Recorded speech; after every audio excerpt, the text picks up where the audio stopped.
Hi, I'm Jeremy Dice, the President and General Counsel of the Family Policy Council of West Virginia.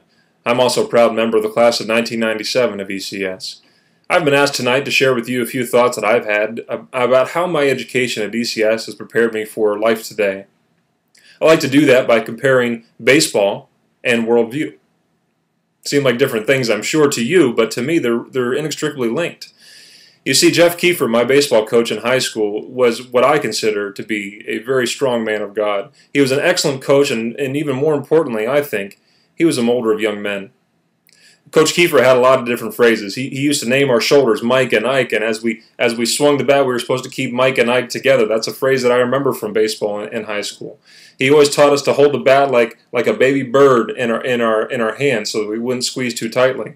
He always insisted that we were dressed well for our baseball games because he said if you look good, you feel good, you play good, and you play good, you win. Coach Kiefer had a lot of phrases, but the one that I remember probably the most out of any of them was simply, how bad do you want to be good? You see, Coach's way of motivating us throughout baseball in high school, and we had our ups and our downs on the baseball field, that's for sure. I tell you this, that we had a lot of fun no matter what we were doing, but one of the lessons that he always seemed to teach us was, how bad do you want to be good? It was a motivational tool that he had for us to make sure that we practice hard.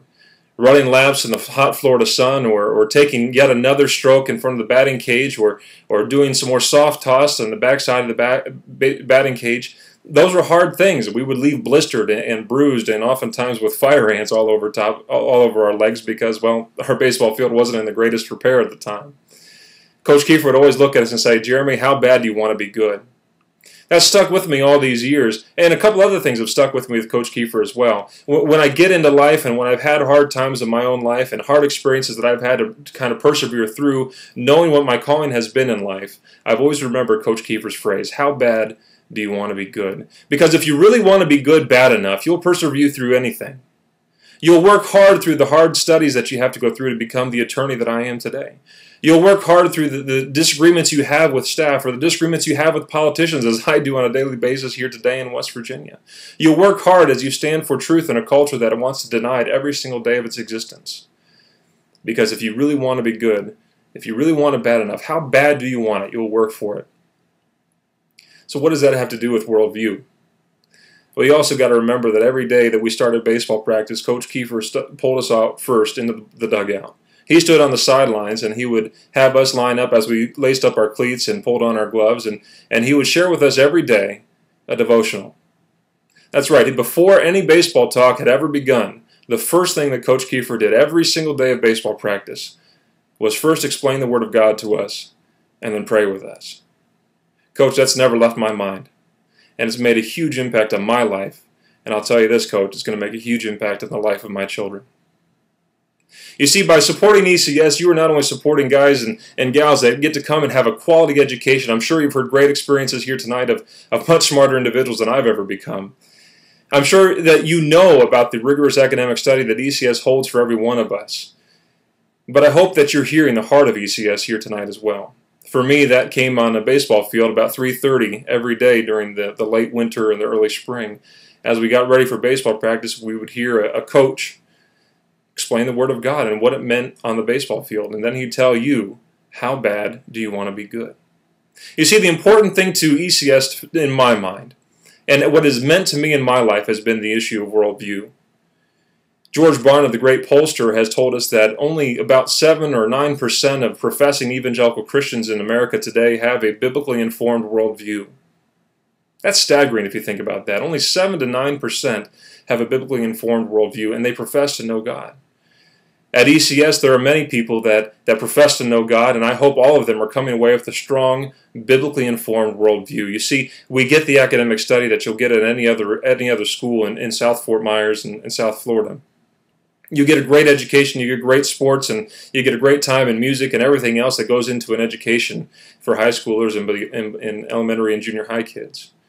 But I think what they lack everywhere else except for at ECS, and maybe others do it too, but I think ECS has done it the best, is integrating that faith that we have with the learning that we need. I encourage you this evening, as you consider what to do with ECS and as you think more about your involvement with ECS, I hope you'll remember baseball and worldview. When you go away from here tonight, I hope that you'll be asking yourself, how bad do I want to be good? And more importantly, I hope you'll be asking, how bad does ECS want to be good? You see, there's a lot of people at ECS that make it work on a daily basis, and they do a great job of educating young minds and training them in the way that they should go as far as education goes. But more importantly, there's probably one more student just like me going out on the baseball field even in the next couple weeks after they've studied all the playbooks, after they've been through all the laps and all the pitching and learned how to throw that perfect curveball and field that perfect ground ball. But the first thing that they've learned is about their faith. You see, ECS is not only so much in the manner of, or in the business of creating strong minds, although they certainly do that. They're more interested in creating young men and young women for future service of God. The job that I have now requires that I stand in a culture every day and proclaim the truth of life and of marriage and of religious freedom. And I have to do that in a way that is professional. And the education that I received at ECS formed that educational part in me. But more importantly, I have to integrate the worldview, the Judeo-Christian worldview that I possess, and much of which I learned at ECS. I've got to take that, integrate that with the professionalism that I bring to it as an attorney, apply it to public policy, and then advocate for its passage. I like doing that. I like doing that in part because I learned how to do it at ECS. Where? On the baseball field. Right before practice, hearing a baseball coach ask me, how bad, Jeremy, do you want to be good? Coach, I want to be good pretty bad, and I've been working pretty hard at it. Thank you, Coach. Thank you, ECS, and everybody else here involved tonight. I pray that you will give ECS not only your financial support, but also your personal support. Come by and say thanks to those teachers like Jeff Kiefer and Steve Morris and all the others that are there today, and making sure that young minds are molded well into the future. Thank you very much. God bless.